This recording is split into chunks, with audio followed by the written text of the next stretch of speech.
When you try to make everything happen in your own strength, pay people back, fix this problem, live worried about a child, when you stand up, God steps back. As long as you're working, He'll rest. But when you sit down, God will stand up, so to speak. He'll go to work. That's why He told the Israelites again and again, be still and you will see the deliverance of the Lord. He was saying, take your seat. I've got this. I'm bigger than what you're facing. If you think the price of winning is too high, wait till you get the bill from regret. When you said, I'm all in, were you really all in? Let me tell you what the cost of being all in is. Early mornings, late nights, being misunderstood, having very few friends, being your own cheerleader. Are you those things? People always talk about, man, I'm a hard worker. Everybody in this room is a hard worker. That's not going to separate you from anybody else. What are you working hard on? People always look for one thing for the other. Oh, you got to work, you got to work smarter and not harder. No, you got to work smarter and you got to work harder. Winning is not about the trophy and the accolades. It's about the grind. It's about the obstacles. It's about the challenges. It's about the pain that you endure along the way for that 30 seconds of being able to either stand on a platform, be acknowledged by individuals that are close to you. But when that happens, your mind has to immediately shift back because now you felt and tasted something that you can only get through winning. Are you willing to do it again? Everybody wants to win, but in order to know how to win, you got to know how to lose because you're going to lose more than you're going to win. Because if you just jump right back up, you're going to lose again and again, and you continue going to lose the same way. So every time I lost, I stayed down for a second, minutes, hours, days, weeks. But when I stood up, I was different. I was smarter. And when I lost again, I stayed down. I stood back up. I was stronger. When I lost again, stood up, I was more resilient. Now you start putting the pieces that are necessary to win over and over and over again. So if you lose and you jump right back up and you haven't really changed from that loss, you're never going to learn from it and you're never going to really, truly know the unforgiving race to greatness. Winning does not lie. When you look in the mirror, you can lie and see what's on the surface.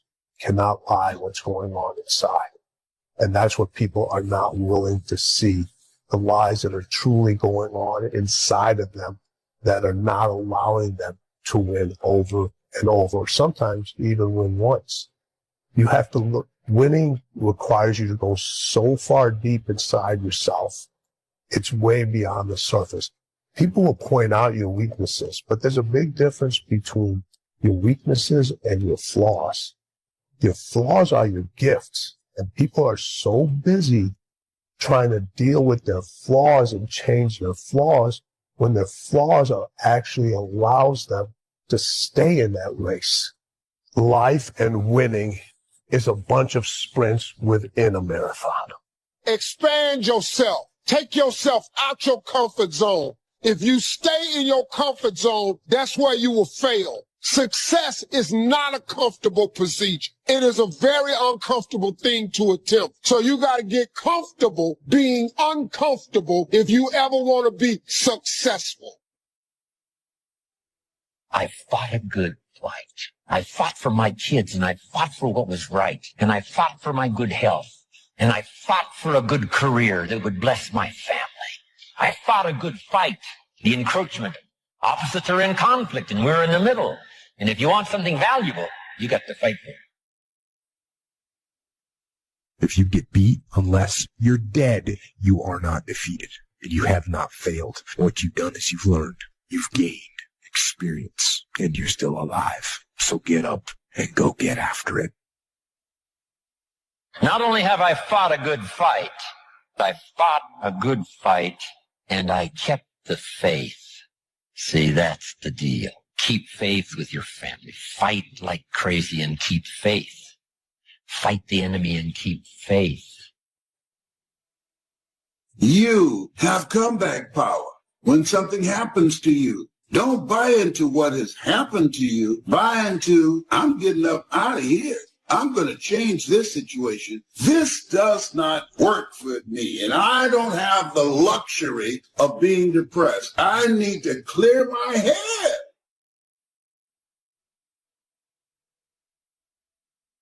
But let me tell you what ought to cause great joy to come to your life is if you'd stop comparing yourself to other people and you would just remember where you came from and remember where you started. You're doing more. You're seeing more. You're achieving more. But if you start comparing yourself with someone else, you can get discouraged because they're doing more maybe than you're doing. You got to clear your head so that the decision that you make represents the best in you. Be still and know that you're going to get through this. You're going to get through this. You got to assure yourself. You have to encourage yourself. You have to clear your mind.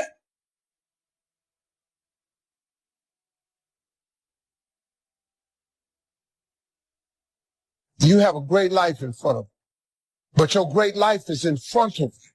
It's not behind you. What you did back there ain't got nothing to do with what God got for you. What you did back there was learn the lessons to get you to where you are at this particular moment right here.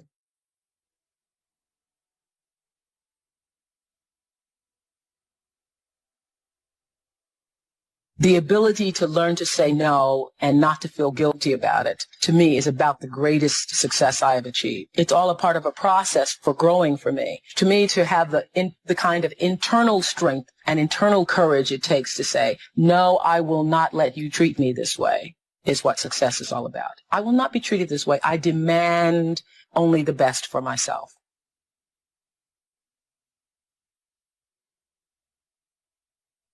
I fought one hell of a fight. Are there any fighters in here? I fought such a good fight that when I look at what other people call a fight, what they call a fight is what I call normal. I fought my way up. I fought to get to work. I fought to stand. I fought to carry on. I fought to live. I fought to get out the bed. I fought with my fears, my anxieties, my insecurities. I fought with haters, liars, backbiters, and betrayers. And many times I laid in the bed, I couldn't go to sleep because I was fighting with myself. I fought.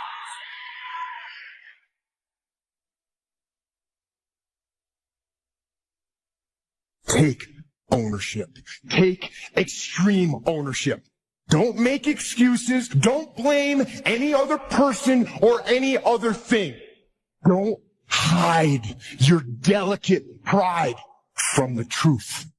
Take ownership of everything in your world, the good and the bad. Everyone took ownership of their mistakes. Everyone took ownership of the problems. Take ownership of your job, of your future, and take ownership of your life. And lead. Lead yourself and your team and the people in your life. Lead them all to victory. Make your move before you're ready. We're instructed in life to walk by faith and not by sight. See, you want to really begin to stretch yourself. You want to become a risk taker. Most people won't do that. See, most people engage in low life living, low risk living. This God said, if you're not willing to risk, you cannot grow. And if you cannot grow, you cannot become your best. And if you cannot become your best, you can't be happy. Then what else is there? Anybody who's not ever willing to risk will never do very much in this world. And in all probability, you'll end up being quite bored with your life. A couple things that I said last night that I don't want you to forget is walking by faith is taking step 1 before you know what step 2 is. After a few times, you get a little more used to it and it's not quite as scary, but taking a step of faith is stepping out to do something when you don't know how it will be provided for. But you believe with all your heart that it's what God has told you to do. Life is short and unpredictable. And so you want to begin to take some chances. You want to begin to challenge yourself and make it okay to fail and learn from your failures. Don't allow fear of failure to draw you in. You can't get out of life alive. You got to die to leave here. You got to make changes. You got to say no. You got to disappoint people. You got to walk away from some stuff. You have to. And so, stepping away from things has felt much more dangerous to me than taking on 5 new things. Does anybody get it? Anybody out there, you get it?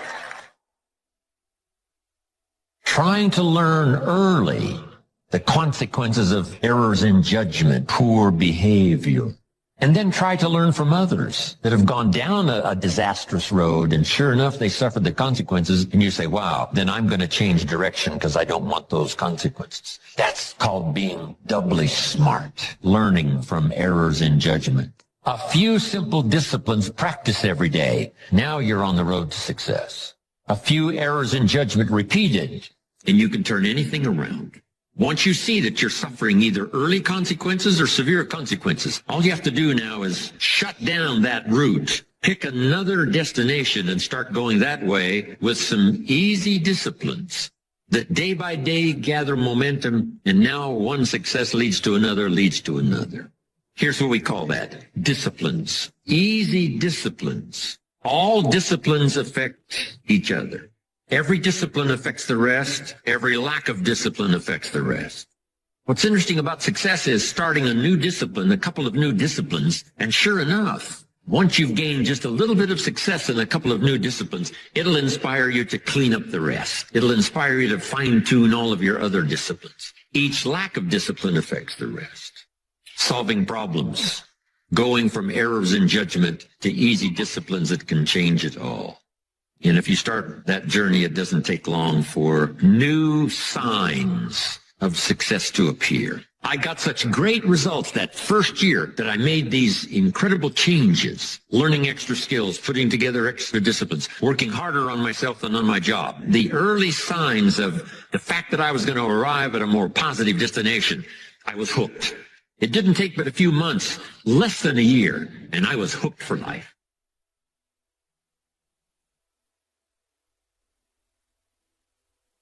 So when you begin to say, what is it that I want to leave? What contribution that I want to begin to make? What difference do I want to make in life?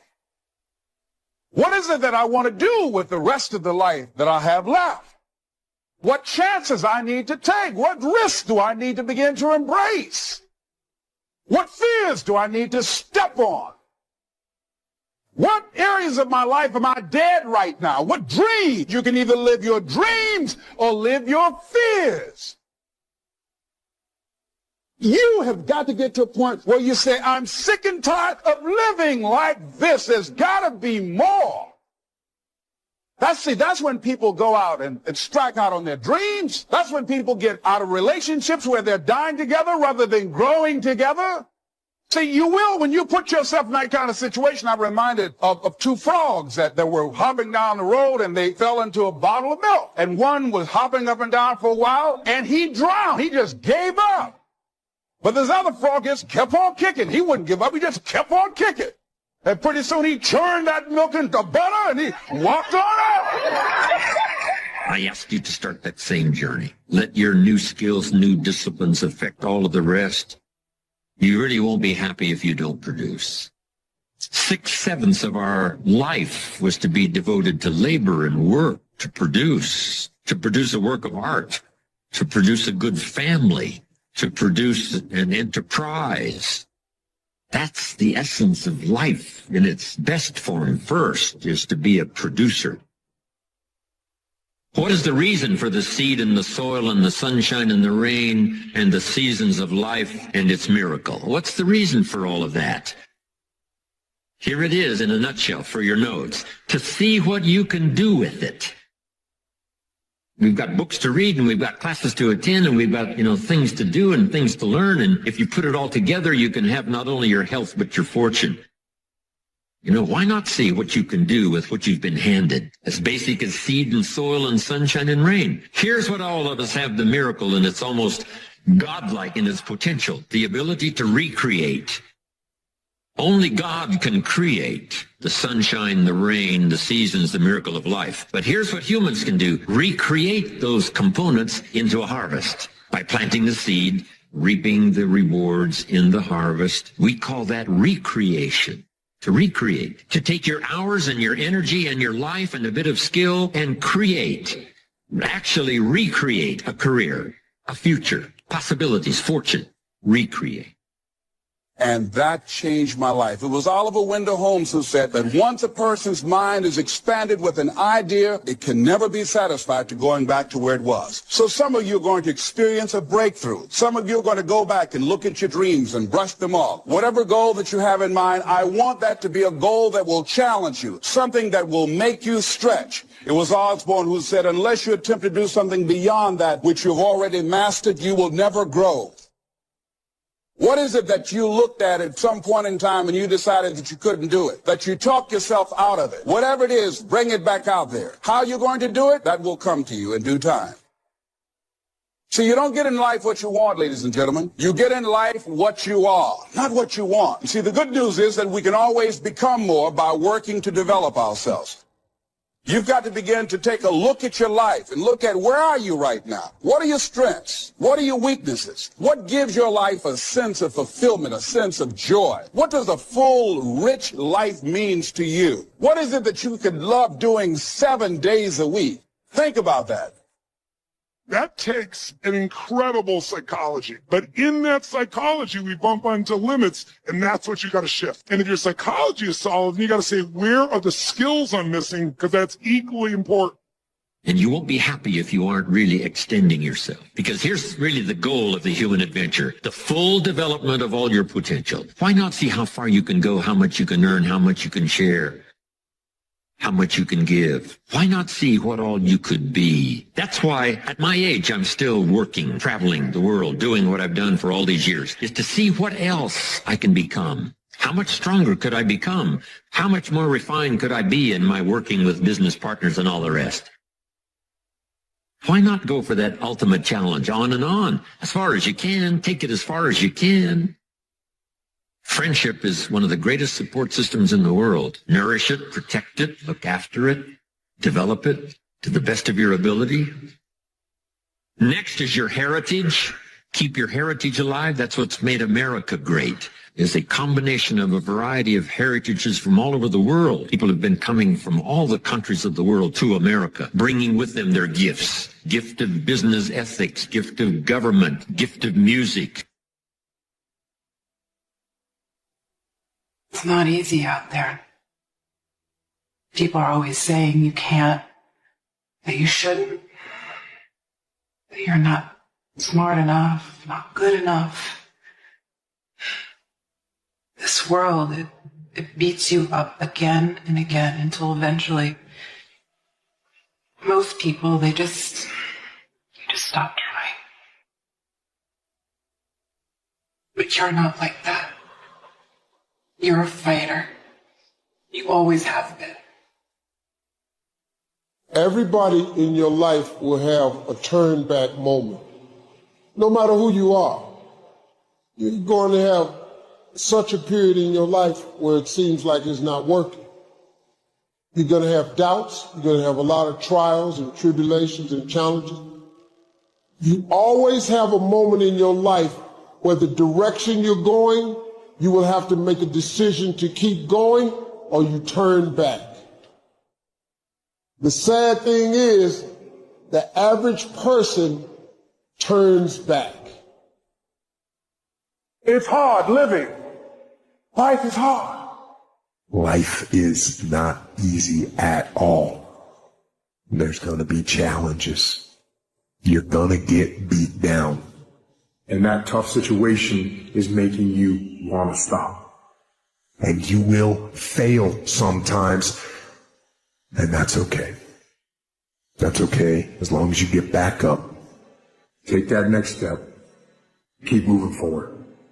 And no matter what, do not quit. I don't care how low you are. I don't care what you have done. I don't care what you have experienced. I don't care how devastated your life might appear to be. The shambles it might be in. Wherever you are in life, ladies and gentlemen, you've got comeback power. There's a power in you that can enable you to be stronger and better than anything that's out here. Once you begin to know who you are, once you discover this power, the perfect essence of who you are, that's in all of us, that's permeating our being, that enable us to be the directors of our lives, it will set you free from believing, I can't see myself doing any better. That you truly can live a healthy, happy, prosperous life, and that you can make it in what are called the worst of times. Tough times never last, but tough people do. And you are tough. You're made of some special stuff. There was nobody here before you. You brought something here that was not here before you showed up. Guess what? Nobody's going to do your work for you. Nobody's going to write your book for you. That has been given to you to do. You want your stuff? It's necessary you take responsibility for it. That you make it happen, that you don't give up, that you don't take any objection or disappointment or defeats personally, that you keep on keeping on, that you don't decide that I can't make it because you can't see the light at the end of the tunnel, that you realize that's a part of the program. And here's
Chẳng được quên khi cơn mưa đêm lại về.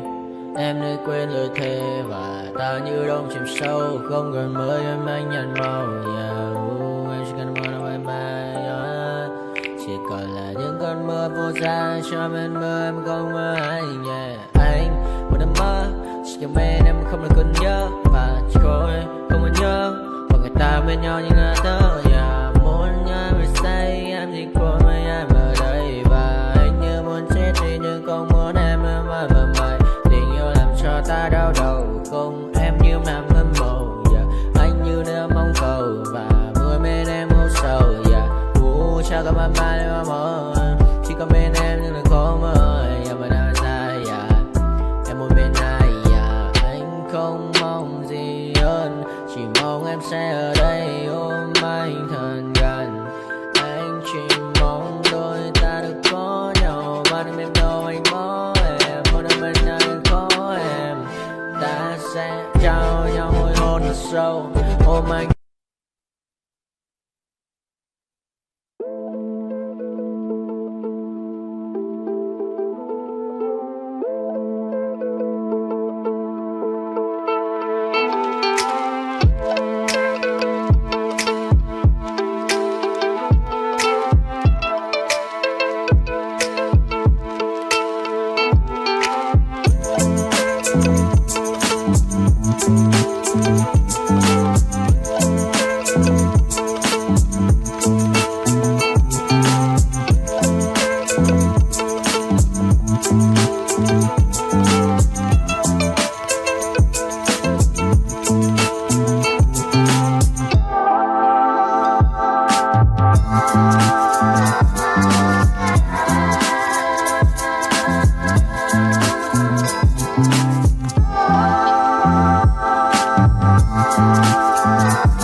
nightmares in my head. I fear that the thoughts build up until I can't hear, that my mind fills up into a creature, and it haunts me somewhere much deeper. Anxiety, filling up every space, no privacy. And silently, it could build and build until you finally see, whoa, it's taking over, damn no closure, moving closer. No exposure, I just wanna be a loner. Some can't stay sober, looking over all their shoulders, like moving boulders just to get out of the home. It sucks, I've had enough, I don't wanna feel the stuck under the rug, all my problems that I shove.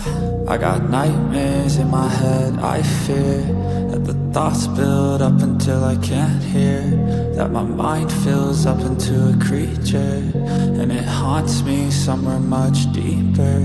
I got nightmares in my head, I fear that the thoughts build up until I can't hear, that my mind fills up into a creature, and it haunts me somewhere much deeper. I've been feeling weird, I can't seem to focus good enough. Nothing's really clear, sometimes it could be a little tough. I just need to feel like the end's in sight for me, but let's be really real, anxiety can foggy all this stuff. I've been feeling weird, I can't seem to focus good enough. Nothing's really clear, sometimes it could be a little tough. I just need to feel like the end's in sight for me, but let's be really real, anxiety can foggy all this stuff. It sucks when you finally feel like giving up. Oh God, no luck. Everything feels like you're sticky stuck. I'm lost, handcuffed to the bed where I sleep. Don't give a fuck, can't stop. Unplug, feeling over.